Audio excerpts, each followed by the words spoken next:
Ləzzət axtarışında bu dəfə Astaranın Pensər kəndində qonaq olacağıq.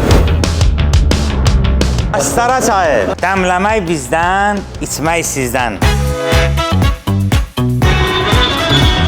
Bibican. Can bibi. Nə bişirirsən bizim için? Bu doğadır. Necədir qıza bizim doğamız? Qəşəngdir. Kaçlar. Çəkirəm də. Lavangi balıq. Bəh. Uf. Parçalayaq. Burani puluva süt tökülür. Lavangi düzəmizdir.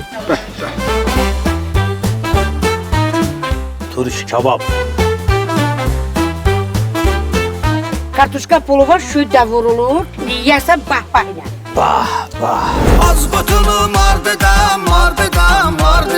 Çama oxu çiç babı. Çiş babı.